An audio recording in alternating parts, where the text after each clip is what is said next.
In this lecture, we're going to discover a fundamental topic, which is inheritance and polymorphism. You're probably already familiar with inheritance. We've been using it a lot so far, but we're going to dive a little deeper into it, and you'll discover how we can use this concept to create more reliable systems in our game. We mainly want to use it for a pickup system. Right now, we are able to pick up these coins, but it would be better if we can extend the same functionality to more items without necessarily having to write a custom class and custom code for each item. So I went on Google and I looked for inheritance UML. UML is the Unified Modeling Language. It's a visual representation of your classes, and it's very handy if you want an overview of your code. Okay, so this is the website of IBM. Inheritance can be represented like this. So we have a base class here, then child classes down here. It can also be simplified like so with this arrow, but it basically means the same thing. We've been using inheritance a lot in our scripts. For example, let's look at the stamina bar. Our stamina bar is inheriting from mono behavior. Here's another example. We can have a person class with a first name and last name as strings. Then we can have two classes, professor and student, both inherit from person. So both classes have access to these fields, but there are some conditions to this. This field, if it was private, for example, here in C#,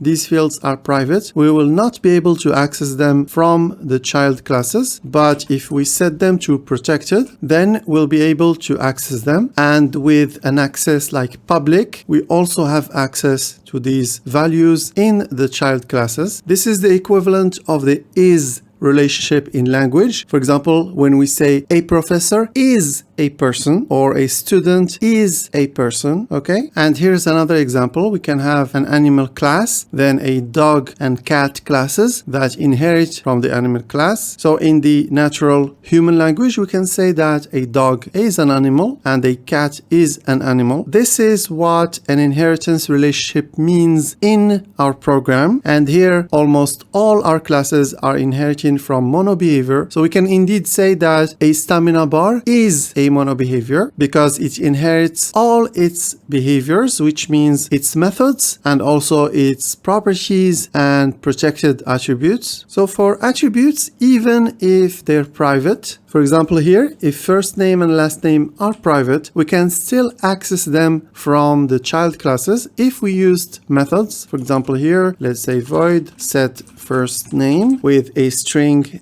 n.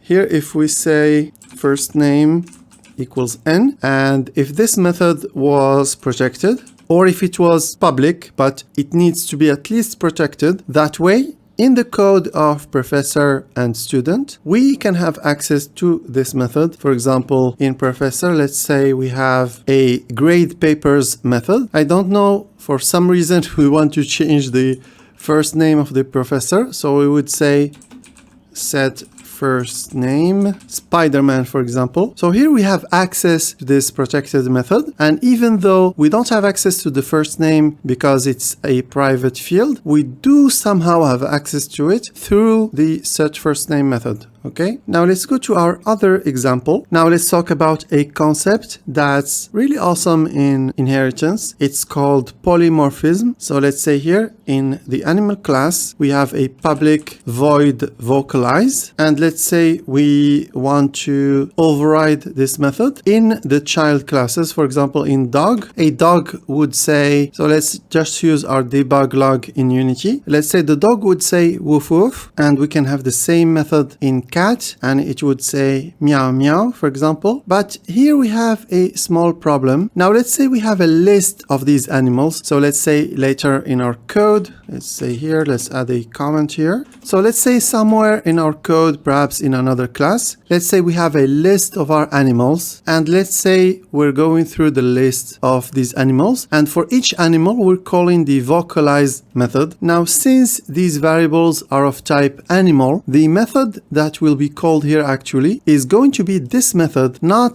the ones that are defined in the child classes. And this is a problem because the whole point of using inheritance is to be able to customize the behavior of a child class. For example, here for animals, we can have all sorts of animals here. And if we call vocalize on them, perhaps some animals would have other behaviors. Perhaps they would have movements, they would be animated in a game, they would show something in the UI. So perhaps they would do all sorts of things to vocalize, but other animals, maybe they will just emit a sound. So indeed, a child class can extend the behavior of its parent class with custom behaviors and anything we can think about. Now, what is polymorphism? Instead here of having lists of dogs, lists of cats, lists of other animals, we just have one list that contains all our animals. But here we need to solve this problem. When we call vocalize, we want to actually call the specific method on each child class, not the method on the parent class, which is empty. So to achieve this, we will declare this method as a virtual method. Let's add the virtual keyword here, public virtual void vocalize. And then in the child classes, we need to specify that this method is in fact an override of this virtual method. So we add here override. And then let's do the same thing on the cat class, public override. That way, here when we call vocalize, the program will not simply call the method on the animal base class or parent class. It will dig deeper and look for any overrides in the child classes, and it will call that override instead of the vocalize that's on the parent class. This is a really powerful concept, and it's called polymorphism in object-oriented programming, and we'll see how we can use this to really enhance our systems. As I said, we're going to use it for a pickup system. It will allow us to create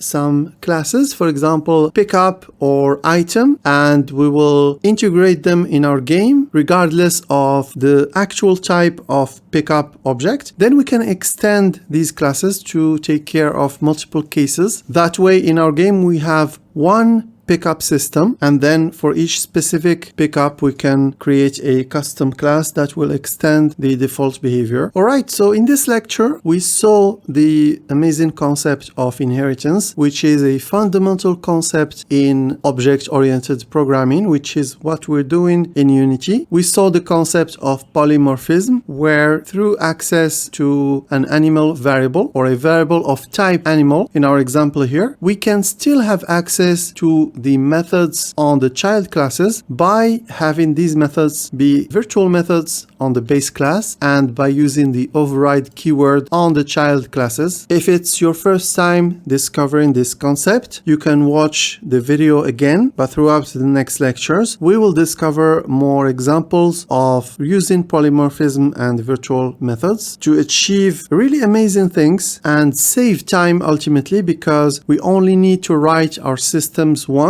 and then we can extend them rather than writing a different system for dogs and cats, and perhaps you have other animals. Instead of writing the same system over and over again for each type of animal, we'll write our system once for the base class, and then the child classes can extend the system on their own. This is a powerful concept that will allow your game to be more structured, easier to debug in some cases, and ultimately easier to extend. So really powerful concept that we're going to use from now on in almost everything.